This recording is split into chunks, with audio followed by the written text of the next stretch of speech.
छात्रों, अब तक आप लोग वैद्युत आवेश के बारे में पढ़ चुके हैं।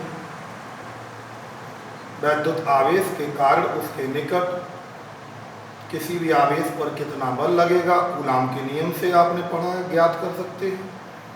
किसी बिंदु पर वैद्युत क्षेत्र और विभव कितना उत्पन्न होगा ये ज्ञात कर सकते हैं। किंतु ये जो भी पढ़ा है अपने अब तक वो सब बिंदु आवेश यानी बहुत छोटे आवेश के लिए पढ़ा है, या यूं कहें दूरी की तुलना में जिस वस्तु का आकार बहुत छोटा है उसके लिए पढ़ा है। और अब एक प्रश्न आता है कि अगर हमारे पास कोई वस्तु है बड़े आकार की और उसे हम आवेशित कर देते हैं तो उसके आसपास भी तो वैद्युत क्षेत्र और विभव उत्पन्न होगा, तो उसे हम कूलाम के नियम से प्राप्त नहीं कर सकते हैं। उसे अगर हमें ज्ञात करना है, समझना है, तो हमें गॉस के प्रमेय का प्रयोग करना पड़ेगा। अब प्रश्न है कि ये क्या है गॉस प्रमेय। तो अब हम गॉस प्रमेय का अध्ययन करना चाहते हैं। तो सबसे पहले हम लिखते हैं गाउस का प्रमेय या गॉस का प्रमेय। दोनों तरह से इसको लिखा जाता है, गाउस का प्रमेय अथवा गॉस का प्रमेय। गॉस प्रमेय को पढ़ने से पहले हमें कुछ बातों का ज्ञान होना चाहिए, जैसे बड़ी वस्तुओं पर आवेश का वितरण होना, दूसरे क्षेत्रफल सदिश राशि है वो वेक्टर किधर होगा, उसकी दिशा किधर होगी, तीसरे घन कोण, चौथे वैद्युत फ्लक्स, इन सब को हम पहले क्रमबद्ध पढ़ते हैं। तो सबसे पहले हम बात करते हैं आवेश घनत्व।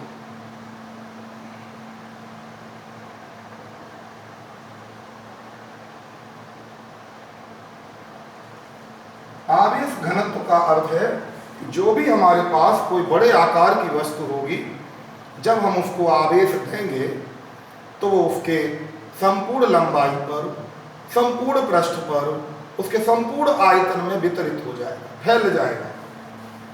हम ये कह सकते हैं कि इस आधार पर ये हम तीन प्रकार से प्राप्त करेंगे।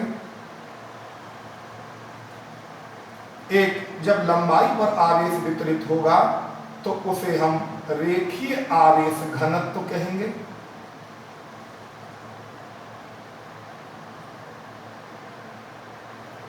जब क्षेत्रफल पर वितरित होगा तो उसे हम पृष्ठीय आवेश घनत्व कहते हैं।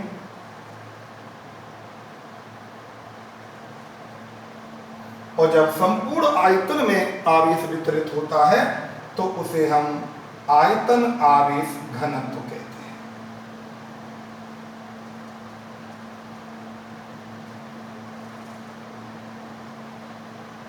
अब प्रश्न आता है कि इनको चिन्ह क्या देंगे हम, प्रतीक क्या देंगे हम।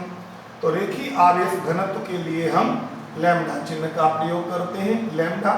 पृष्ठीय आवेश घनत्व के लिए सिग्मा और आयतन आवेश घनत्व के लिए रो का प्रयोग करते हैं।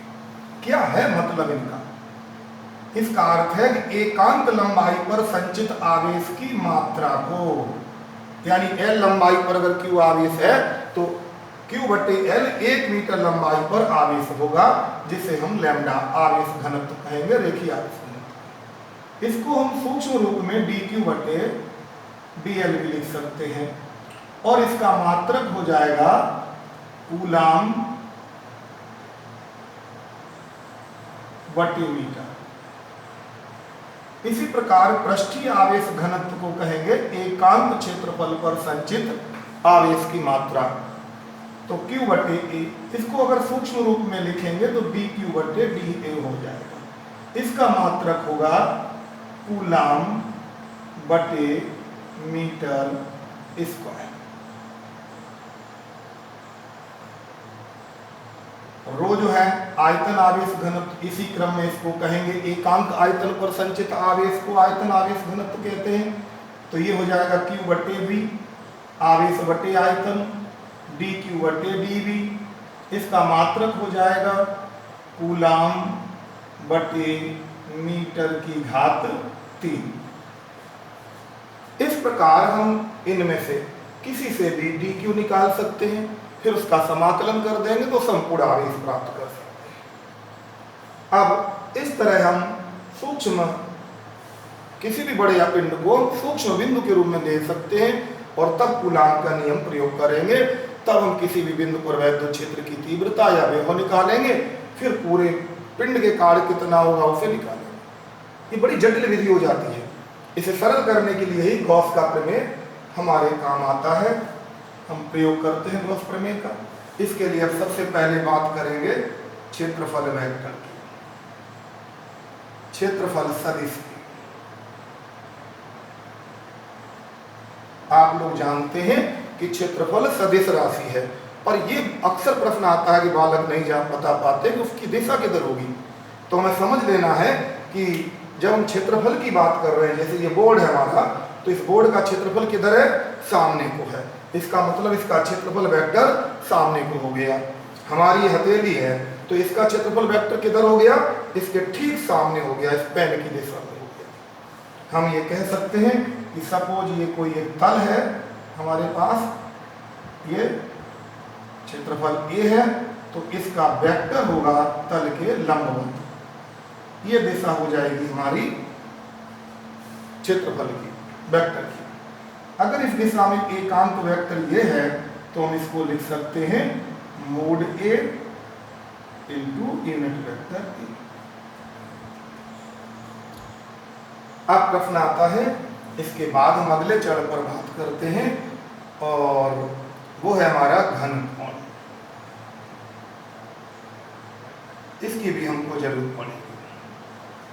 सॉलिड एंगल, अभी तक आप लोगों ने एक राशि पढ़ी है जिसे आप कोण कहते हैं। कोण में आपने पढ़ा है, कोण बराबर आपने पढ़ा है चाप बटे त्रिज्या।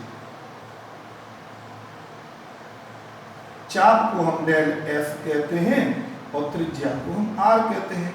तो इसका भी मात्रक मीटर है, इसका भी मात्रक मीटर है, दोनों कट जाते हैं, पर इसका मात्रक हम लोग रेडियन लेते हैं। आप लोग जानते हैं सब रेडियन लेते हैं। ये कोण का मतलब है कि किसी भी वृत्तखंड में दो त्रिज्याओं के द्वारा केंद्र पर जो कोण बन रहा है, जो वृत्तीय विस्थापन है, वो कोण है। तो हम इसे कह सकते हैं कि भाई ये चाप है और चाप और ये है त्रिज्या। इन दोनों का जो अनुपात होता है वही कोण कहलाता है। अब ठीक इसी तरह की बात आती है कि अगर हमारे पास कोई गोलीय कोश है, इस गोलीय कोश का अपना एक पृष्ठीय खंड होगा, क्षेत्रफल होगा पृष्ठ का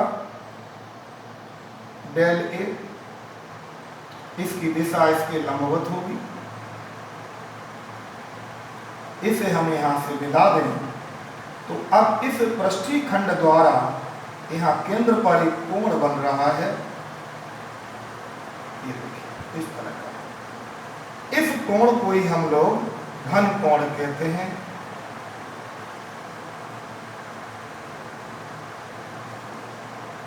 ये कहलाता है घन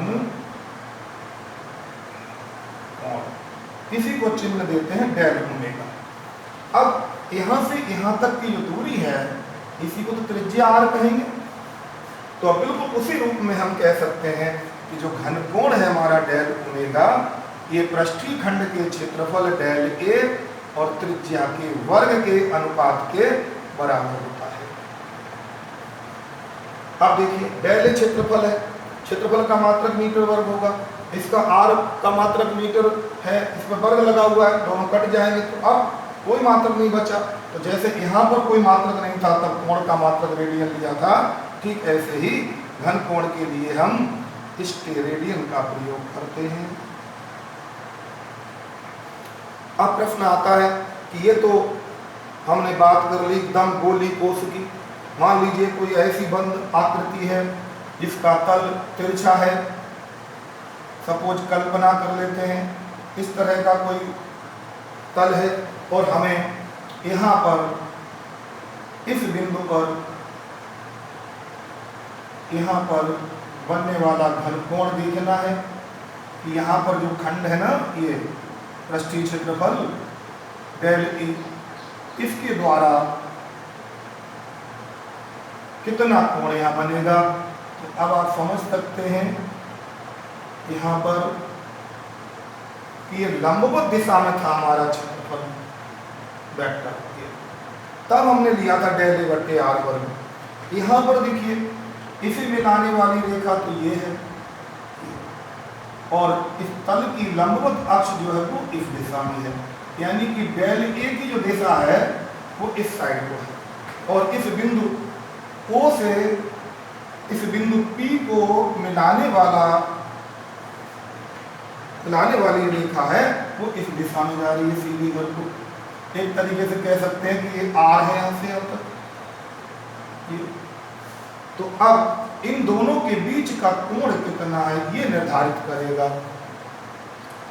तब हम इस डेल ए को इधर वियोजित करके लाएंगे तो इसका मान हो जाएगा डेल ए cos थीटा। तब यहाँ पर बनने वाला जो घनकोण है हमारा डेल ओमेगा, ये बराबर हो जाएगा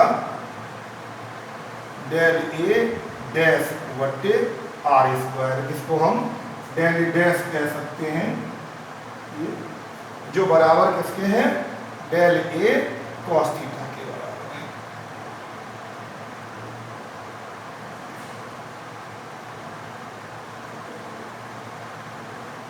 अब बात आती है कि संपूर्ण घनकोण कितना होगा।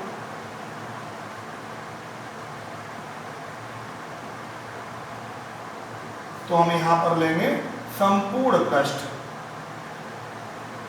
इसको A कहते हैं, बल्कि R वर्ग कहते हैं।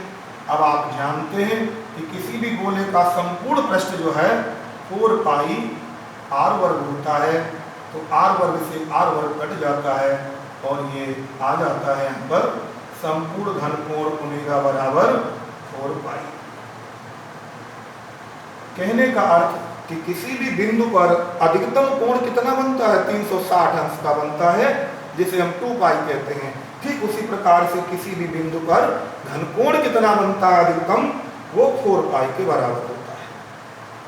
अब इसके बाद हम बात करेंगे वैद्युत लक्ष्य की, उसको अगले वीडियो में बात करेंगे।